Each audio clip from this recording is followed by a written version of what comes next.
10 a.m. Ernie, will you call the roll, please? Oh, I'm sorry, invocation, Commissioner Poe. Sure. Thank you, Mr. Chairman. It's voluntary prayer. If you would please pray with me if you feel so inclined. Dear Lord, thank you for gathering us here safely today. Thank you for the employees of this agency. Thank you for giving us the opportunity to be born in this country or to get to this country, the freest country on planet Earth, and the best state in this country. Lord, we ask you to please keep Nora in your kind and in holy will. Keep her health top of mind for us. Let us pray for her. We ask you to watch over her. Lord, protect us as we go home today.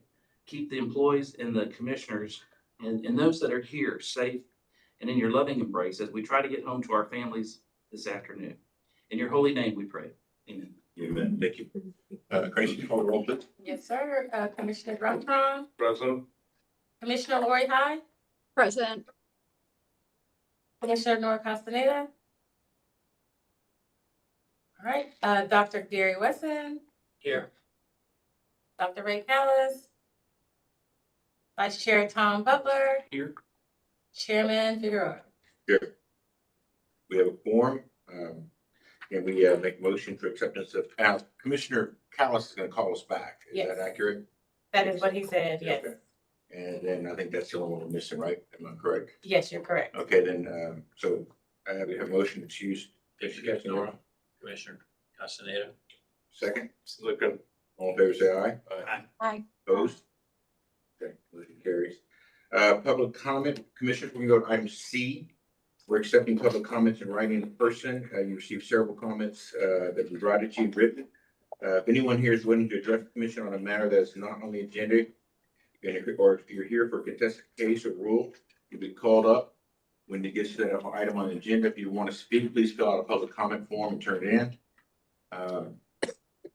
Go with first. Going to be Ronnie Lewis. Mr. Lewis, go ahead and have a seat right there.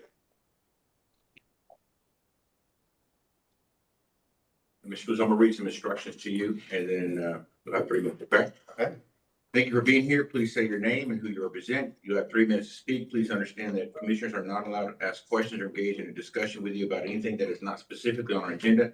Please also understand that commissioners cannot hear any information about a pending complaint or enforcement case because you may ultimately be the decision maker in that case. Do you understand, Mr. Lewis? Yes, I do. Okay, you have 3 minutes. Go ahead, sir. Hello, my name is Ronnie Lewis. Back in 2024, I stated a towing company was coming to my community and taking cars for no reason. Thankfully, I learned how to challenge a tow from TDLR. I want to give a shout out to Prosecutor Michael Shirk, whose remarks equipped me with the knowledge to act, and Todd Forrester, whose expertise supercharged my efforts. I can show you what it looked like in my community before we took a stance and after, when they added signs and when the community got new tow vendors. And while I'm thankful for the knowledge TDLR provides, I'm confused on one aspect.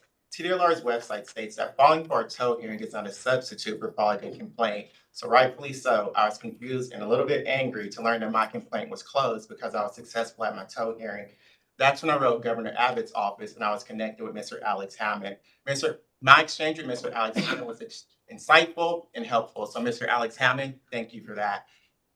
But there's one comment that stuck with me from Mr. Hammond. He stated that licensees work hard to provide for their families. I respect that because I do the same. The first time I was subject to an improper tow, I was supporting my father who was battling stage 4 lung cancer. So on top of covering his medical expenses, I had to pay for a tow for no reason, which leads to why I'm here today. TDLR, a judge can only rule a tow without cause, but at some point, multiple judgments reflect the pattern of misconduct. So to Mr. Hammond's point, while your licensees will be working to provide for their families, they won't be doing much if they're constantly facing judgments. So I want to ask, if a tow hearing is not a substitute for filing a complaint, what happens when someone goes to court, proves there was no probable cause for the tow, and reports it to TDLR? But not just that, how many judgments are too many judgments? Because the information TDLR provides is invaluable and it helps in court. I can show y'all both judgments. But a court win is not a substitute for accountability. TDLR, your mission is to earn the trust of Texans. That means standing by your core values, integrity, and accountability. And while your licensees need to provide for their families, so does the general public, myself included. So if you want to earn trust, hold bad actors accountable. That's the standard Texans deserve and this industry deserves. And on that same note, while I had a great exchange with Mr. Hammond, I want to make one thing clear. First, I was told the complaint was closed because I was successful in court, which I'll show y'all I was multiple times. But then after I connected with the governor's office, I get this letter saying that complaint was closed for insufficient evidence, but nobody can explain to me, despite the multiple before and after pictures and all the judgments, what exactly was insufficient about my particular complaint. So I'm just looking to find out what is the burden of proof to hold these bad actors accountable. Your knowledge and the information y'all have is helpful, but I really just want to know if they're coming out here taking cars and putting us through all that, when we tell y'all this, what comes next? And that's all I have. Mr. Lewis, thank you for your comment. I will tell you what, we'll have one of the staff follow up with you and answer your questions directly that you have for us, okay? Okay, thank you for your time. Alejandra Devine, all right? Come on up.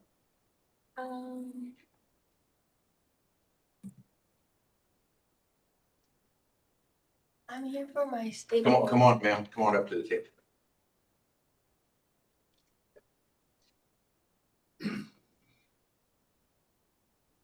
Before you start, did you understand the instructions I gave to Mr. Lewis? Okay, and you speak clearly or loud because we're old people, so we can't hear. So make sure you speak clear and state your name and who you represent. My name is Alondra Godina. A little bit louder. My name is Alondra Godina, and I'll be doing my state board test. Okay, you got 3 minutes. Go ahead.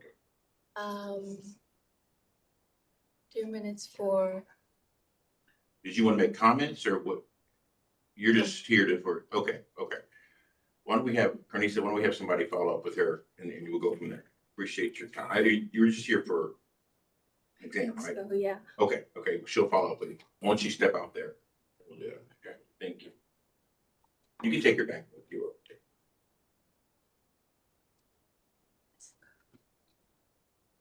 Any more, Carnisa? No, sir. That's That it? was Okay.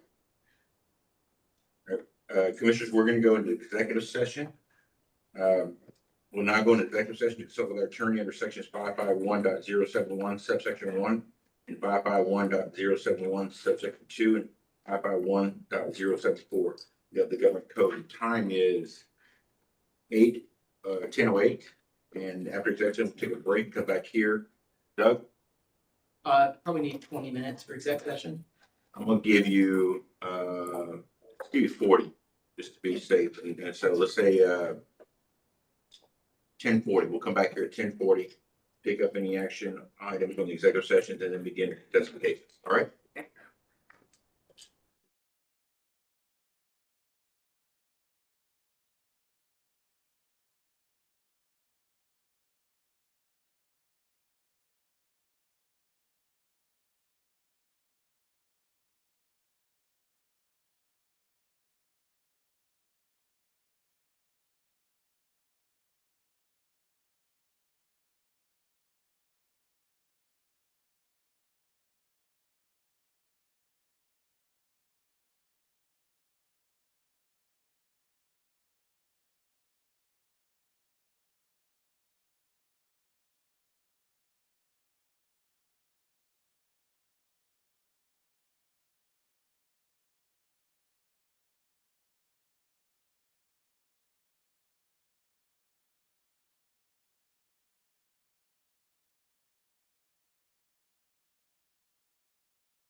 session.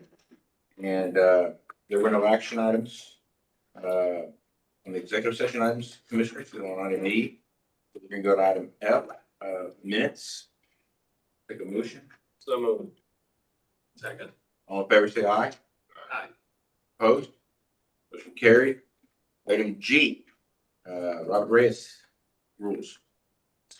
Reyes, good to see you. Good to see you, We sir. all came to see you today. I appreciate it. Don't disappoint. No pressure. Chairman and Commissioners, I am Robert Reyes, Assistant General Counsel.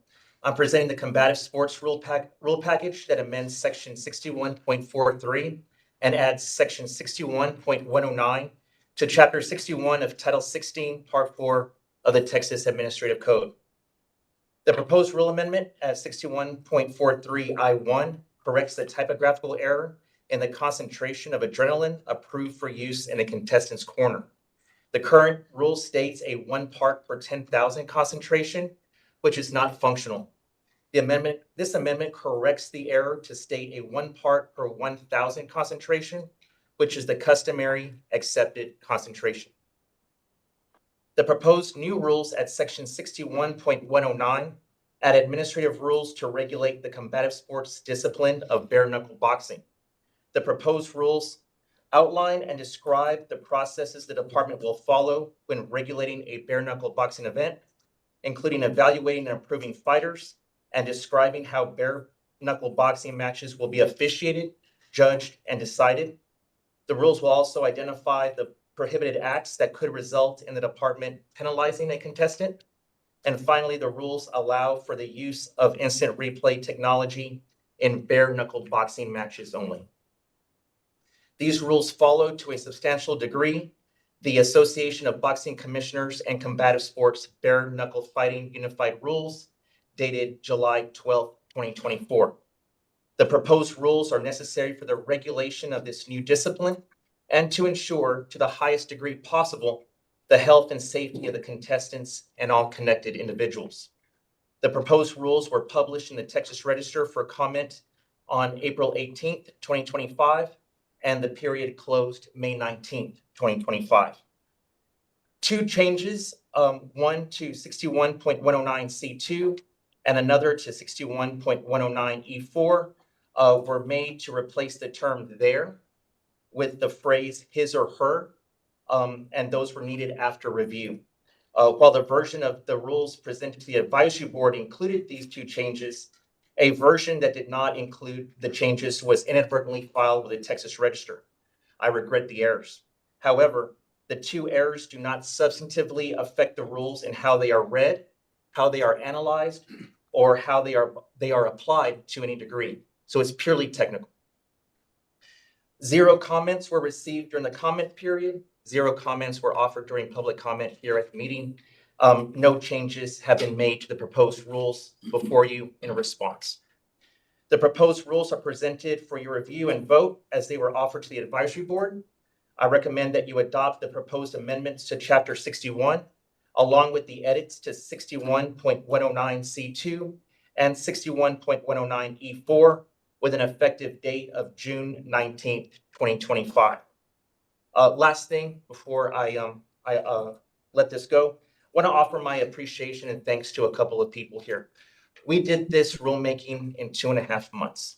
This wouldn't have been possible with a lot of people. First of all, my legal assistant and rules coordinator, Shamika Mason. She's the one who helps facilitate all this, develops the timeline, makes sure this can happen. And so she keeps me and everybody else on the train tracks running smoothly. So I appreciate her. I also appreciate the combative sports team. Chris Rusty is here, the director of field inspections, manager Greg Alvarez, and also program specialist Jim Erickson. They have a wealth of knowledge and experience and expertise, and they can row the boat very quickly, all in the same way. I appreciate them getting back to me and their responsiveness, their swift responsiveness when I sent them a draft for their review. There were 12 drafts, and they got back to me basically within a day, if not sooner. So thank you to them. Appreciate y'all.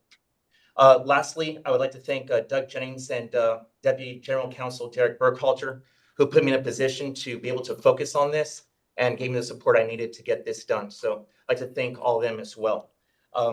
It's truly a team effort, and I'm just happy to be here to offer this to you all and offer this to the state of Texas.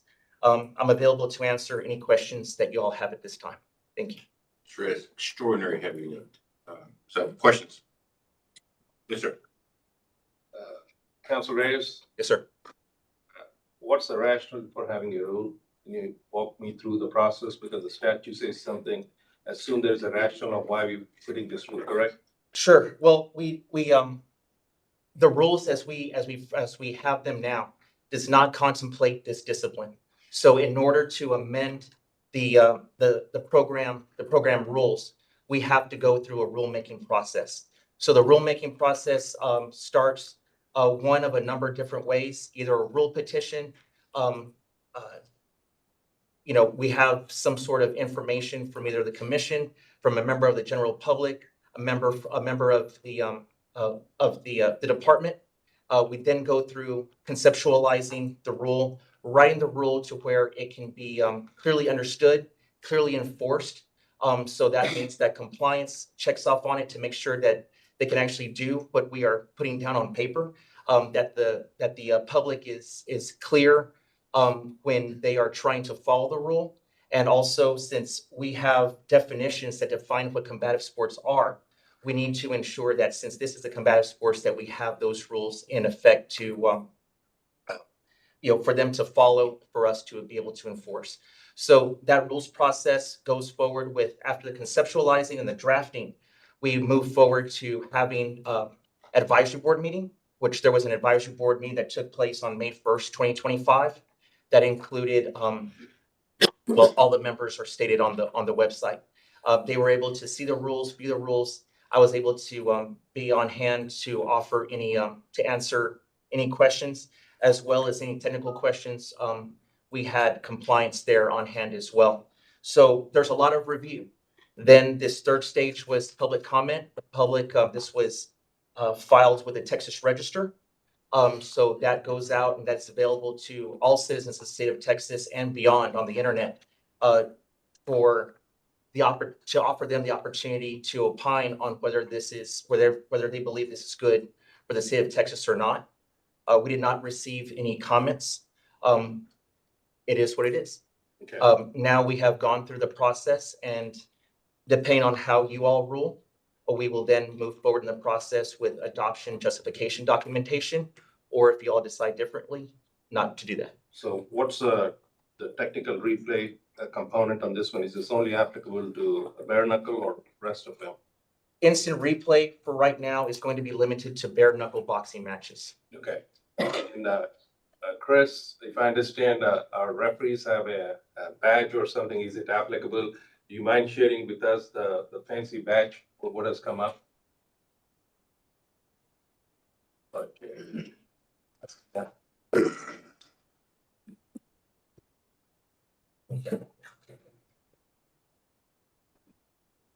State your name. Yes. Greg Alvarez, Combative Sports Program Manager. Thanks for having me, commission members. What commissioners talk about is we developed this patch because we noticed that a lot of time on the big TV fights was action going on. The sanctioning body got the patch. Some of the states got their patch. So we want to stand out from everybody else. So we got this great big patch that stands out. All our referees have one now.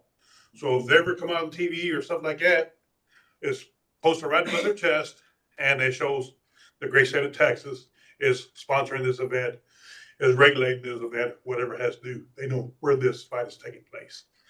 One of the other things we have a long time ago that will recognize this is when you would wrap up a fighter, we would always write TEX on here. So that was another way to see it. So now they're going to see the punch, hit somebody says text. Now this as well. Well, Mr. Alvarez, appreciate that one. Everything we do in Texas is big, but how do you put that one on? Okay, it's a two-part patch. First part is the Velcro part. We give instructions to the referees to sew that onto their shirt that what they're going to use an MMA and mixed martial arts, even bare knuckle. They're going to use a black polo shirt. So they're going to put it here. In boxing, they use a button-down light blue, dark blue colored shirts. So same thing, they put it on. That way they take off the patch when they watch it, it's not gonna get all wrinkled. Then before they come to a fight, then all they do is stick it back on there and it comes off. Now, there's also instruction to put like a Scotch guard on here, so when you get, fluids on there, it's easy to wash it off and they'll stay some. A lot of our real busy, referees are getting two patches because they're working a lot of shows. The officials in Houston are constantly working 2-3 shows a month, so we got to keep them fresh, and a lot of them have a backup shirt just for this purpose. Thank you. Anything else? I like this one beautiful rule you made it. Thanks, sir. So no one has ever made it. That's how you drafted it, told me the story. Thank you. Yes, sir. Thank you. Beautiful bill, is that what you just? Rules. All right. Dr. Callis, did you have any comments you want to make? Yeah, Yeah, I got stepped out for a second. I want to thank not only this commission, but also Greg and the advisory board. We went through looking at traumatic brain injury, looking at the possibility of making sure this is the safest, another mixed martial arts and another combative sports. They did their due diligence. And the reason why this is important is that Bare Knuckles really wants to make Texas their home. And we're seeing a lot of people do these things without having any regulation or oversight. So I just want to thank the advisory board, Greg and his team, Gus and everybody else. Thank you for getting this done. And our first big fight is June 21st. And then our huge fight is going to be in the third or fourth quarter of this year with big name events. But thank you, Chairman, for letting me speak. absolutely. Absolutely. Thank you, Dr. Carlson. Any other comments? Just want to thank the staff, the agency staff, for the heavy lifting that you've done, to borrow a phrase from the chairman, in 2 months. It's incredible that we've been able to do it. But it doesn't surprise me with this agency. So thank you all and everybody who had a hand in this. Really do appreciate it. It's really a compelling story. I understand that you and Chair are going to show the demonstration of how Bare Knuckles. Welcome, welcome. Dr. Callis, I want to tell you a couple of things. One is I know that there's a lot of misconceptions about bare knuckles in regards to how it works, what it is, the safety of it. And as commission, I want to make sure that you're being on our fight combative sports, and I know Greg as well as Robert, that there is always going to be a consistent study of the evolution of the sport, is how it goes, and the safety of the fighters is paramount. And we want to make sure that we have as much understanding as possible to adjust course as quickly as possible if anything needs to be adjusted. Okay. Yes, sir. Okay, one last comment. My understanding that Texas Houston has about 3 world champions. Is that a true statement? That's what I was told by several of the people. Yes. Thank you. All right. Any other comments? Thank you, Dr. Callis, on this. I'll take a motion. So moved. Is there a second? Second. All in favor, say aye. Aye. Aye. Opposed? Motion carries. All right. Good job. Thank Thank you, you, guys. everyone. Thank you. Gus, side note, I want to make for the record that you got a compliment from our veterinary advisory board. And I want to recognize Whitehead, who I have no idea how this connected from vet to you guys, but basically she called me and told me what a great job you did in helping her promote a real estate fight up in Lubbock. And so congratulations, you guys continue to hold the gold standard at the highest level in a most public forum. So thank you for your team. Yes, sir. Thank you. All right, commissioners, we'll go with item H, speaking of vet board. Courtney, Dr. Gola, you want to come on up? Well, Dr. Golan, Brittany, Brittany, I'm sorry. Sharkey are coming up. I just wanted to say we are about halfway through the 4-year temporary attachment. Our friends at the vet board are going to go into some great detail about some of the accomplishments during the attachment, which I think is great that they're taking the lead on explaining how we work together. I just wanted to say thank you to the TDLR staff who have put in a lot of hours on this attachment. Almost every division, almost every division has been part of the transition so far, and we still have 2 years to go. But we've had great success. When Brittany or I or our staff are in a legislative office, we're saying the same message. We are clear about what we've been able to accomplish, what work is pending. And I also just want to say, particularly to Brittany, Brittany came into this very new in the role, only having been in the role for a couple of months when this began, and essentially had to subordinate to another agency while also gaining the trust of her own staff. And and as a new leader at the agency, I just wanted to call that out. Brittany, you have done, and I know we still have more work to do. And Dr. Gola, we really appreciate that this wasn't adversarial, either by us to you or you to us. And that's why this has been a success. Everybody understands the assignment. We didn't just decide to let things go the way they were. And you're going to hear today some of the many things that have been accomplished and the hard work that went into it. But I just wanted to say, while I have the platform, that it couldn't have gone this way if people weren't willing to work together and say hard things and accept responsibility. And to you, commissioners, you approved some legislative recommendations that our team put together, and those continue to move. The full package that we put together for recommendations are moving through the legislature. It's probably going to be heard in the House today, I believe. And that also is a testament to the strength of what we're bringing forward to help the vet board in the next couple of years. So thank you. Dr. Gold? Good morning, Chairman, Commissioners. Thank you all for having us today. I am Steve Gola, the presiding officer of the Texas Board of Veterinary Medical Examiners. I'm here with my assistant here, executive director, who does a fantastic making us all look good. And God knows I need that. So thank y'all for having us. You know, when we first met, this agency was in crisis. I was appointed by the governor to begin with a new perspective. And within 9 months, he gave me the job of presiding officer. I, like Brittany, was new to this.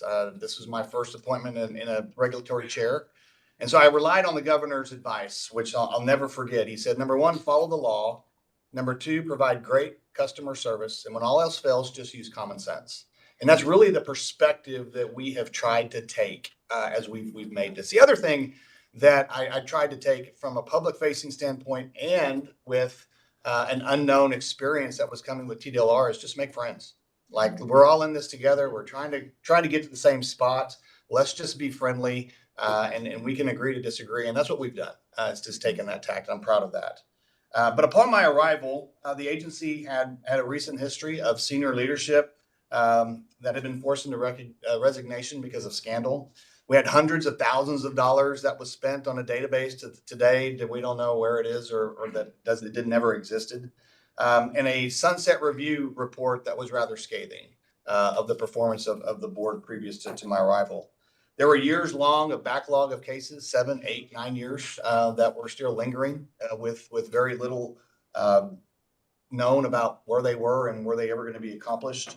Field inspections that were not being done, the requirements of the state legislature, those were being ignored. And just honestly, transparency and customer service and a sense of urgency to do the job just wasn't in existence. It was a great example of how government can be bad. And so we wanted to change this poor public perception and reputation. And from the get-go, we had an open mind working with the attachment. And our attachment with TDLR, as Courtney has alluded to, has been nothing more than transformative.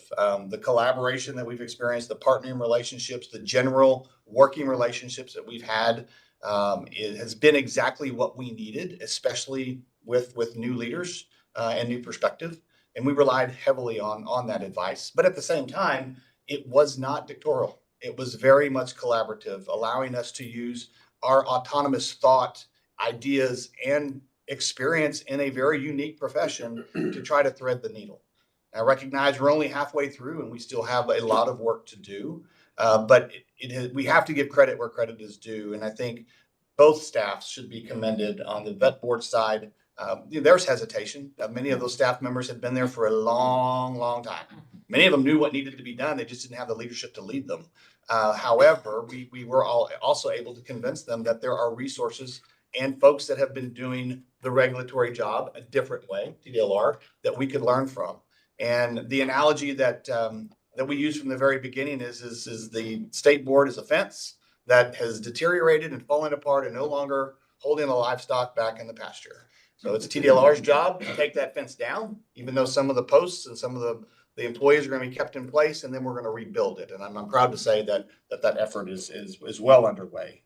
So to give you the perspective of all that we have accomplished in detail, I'm gonna turn it over to the Executive Director, Brittany, and let her give you an update on what those are. Thank you, Dr. Golo. So Dr. Golo highlighted where we've been, and I'd like to tell you guys where we're going. So in September, the State Auditor's Office released a statutorily required report outlining still lingering sunset recommendations that had yet to be implemented. In that report, they identified that 5 of the 9 recommendations had already been fully implemented, with 4 underway. And we actually believe that in the time since that report was released, that we have achieved full implementation of those sunset recommendations. We are very excited that in conjunction with a team from TDLR and DIR, we were able to, in less than a year, procure, build out, and launch our new licensing database system that went live in August. Specific wins include making our disciplinary history available publicly online, which includes cease and desist orders for the first time ever. So the public has a easy to use, easy to access portal to find any information about their veterinarians. Licensees can access their CE, renew their license, and apply for licensure fully online. And that was a huge initial collaborative effort with TDLR and DIR. In FY22, so that was the first year that I was ED, or the year before I overtook ED, we had a 60% agency staff turnover. In the 2.5 years since I've been executive director, we have now slowed to less than 10% turnover annually, well below the state average. Additionally, our agency has grown by over 1/3 thanks to appropriations we received last session. That includes 6 additional investigators, several of whom are former law enforcement, former DEA agents, and former veterinary technicians, and they bring with them 120 combined years of law enforcement experience to the table. As Dr. Gola mentioned, we inherited quite a backlog of complaints from our understaffed and under-resourced departments. We went from a multi-year backlog of cases awaiting medical reviews, and we anticipate being fully caught up within the next 3 months. We had open complaints from 4 to 5 years ago. Our enforcement team now only has open cases from the last and current fiscal years. Additionally, our legal division has done a great job of tracking down and closing out old lingering complaints. Because of efficiencies in our processes and those additional staff members, we are now faster and much more responsive in our complaints process. We like to joke that in TDLR, we are now sort of on to phase 2 of our project. We've kind of corrected those big glaring issues, and now we're working on sort of a wish list portion. These are things that no one has told us or asked us to do, but these are things that we just as the vet board have looked at and said, we want fixed, we want to make these improvements, we want to become sort of the best small agency in Texas. So one of the first and most visible wins is a redesign of our website, which went live in early March. I used to say that our website looked like something a middle schooler probably did in a tech class. We are now fully in the 21st century with a modern looking website that looks suspiciously like the TDLR website. But that was a really great collaborative effort between the TDLR technology team and our in-house systems administrator. The final big project on our docket is a comprehensive review and redo of our rules. As a small agency, we frequently just haven't had the resources to really undertake that full-scale comprehensive review. And we're working with the subject matter experts here at TDLR to make sure that our rules make sense and are written in an easy to find and understand way for both licensees and the public. This attachment is really a new and kind of very exciting chapter, I think, in state agency management. I'm hoping this is a new arrow in the quiver for TDLR. And so instead of you guys always having to absorb troubled programs, you can work together with these small agencies on a temporary basis to turn them around and set them up for future success and independence. And hopefully that'll help make this a sustainable model for future agencies going forward. Any questions, Commissioner? Yes, Chair, sir. I do have a question. Again, with respect to your renewals or something, what's the backlog? You all have any backlog on the licenses? No, it's usually renewals are accomplished within 2 to 3 days. Thank you. Anything else? Outstanding job. Thank you guys. You put an arrow in our quiver. The legislature seems to want to throw a lot of stuff at us, so this is another arrow to be able to respond. So thank you guys for your time. Well, we look forward to the next 2 years and getting the job done, going from there. All right. Thank you. Thank you. All right, commissioners, we're going to go to item I, executive session. Executive office report. Reporting. We do not have a report for today. We will save that for our next meeting. All right. Well, I think that's it. Our next meeting will be July the 8th, 8 a.m. And if you have any questions about that, let me know. Any other comments, Commissioner? Okay, Mr. Chair. Yes, sir. Just want to thank the TDLR staff as well as the Texas Veterinary Medicine staff for working so well together. You're going to be leaving us. We're at the halfway point. And we're taking on other programs, that are really gonna be a challenge. And so it's good to know, it's good to hear from outsiders, even though you're insiders for a little bit. You're looking like outsiders now to us, that we worked that well with you because, y'all had some problems, but what we're about to digest has really big problems. And so it's good to know. And so thank you to the staff for making this happen so well. That's just great to hear. And so I'm proud of the TDLR. I'm proud of the veterinary board staff as well for all that you've been able to accomplish in 2 small years. I look forward to the next 2 years and I know our staff is going to take great care of you. So thank you, Mr. Chair. Right. All right, anything else? I'll entertain a motion for adjourn. So moved. A second? All in favor, say aye. Hi. Opposed? Motion carries. Meeting adjourned.